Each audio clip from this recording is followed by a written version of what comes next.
Salut à tous, c'est Camille. Bienvenue sur ma chaîne dédiée à l'économie domestique, au nettoyage et à la propreté de la maison. Restez avec moi pour des conseils pratiques et efficaces. Donc, au sujet de la vidéo. Auteur Anna Mireille Leva en lecture 4 minutes. Publié le 23.02. 2022. Toute la beauté du croton réside dans ses feuilles colorées. Et si elles commencent à se dessécher et à tomber, c'est très frustrant pour les floriculteurs amateurs. Comment prévenir de tels problèmes et que faire si les feuilles commencent tout de même à s'effriter de l'arbuste décoratif? Pourquoi les feuilles de croton tombent-elles? Lorsque les feuilles vertes du croton deviennent jaunes, rouges ou oranges, c'est déjà le signe d'une perte de chlorophylle. En principe, les feuilles devraient ensuite tomber, comme c'est le cas pour toutes les autres plantes en automne. Ceci est particulièrement vrai pour la partie inférieure de la plante. Les vieilles feuilles tombent naturellement, laissant apparaître le tronc. Mais si toutes les feuilles de la plante se dessèchent et tombent sans distinction, il s'agit déjà d'un problème d'entretien du codium. Ce phénomène peut se produire pour les raisons suivantes. L'arrosage le plus souvent, les feuilles tombent de l'arbuste à cause d'un arrosage mal organisé. L'eau doit être fournie à la plante en quantité suffisante. Le sol doit être complètement saturé d'humidité vitale. Mais en même temps, il ne faut pas qu'elle retienne l'excès dans le pot. Toute l'humidité excédentaire du bassin doit être évacuée. En hiver, la plante a besoin d'être arrosée beaucoup moins souvent. Mais même dans ce cas,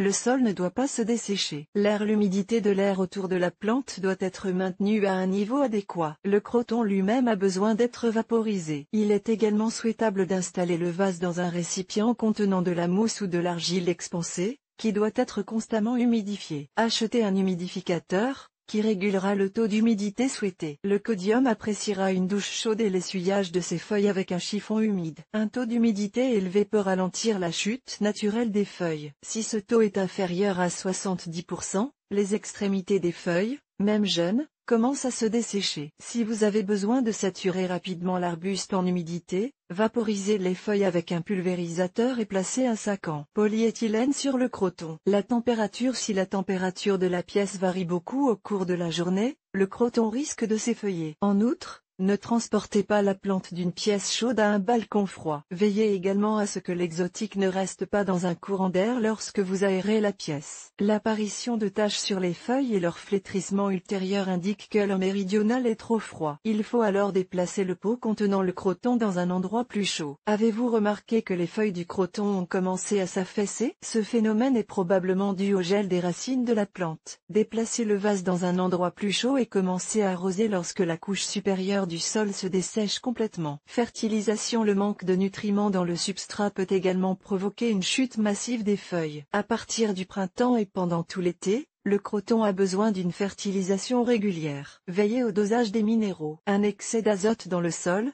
par exemple, peut faire craquer les feuilles. Rempotage. Si les racines s'entassent dans le vase, les feuilles commencent à jaunir et tombent en masse. Les parasites.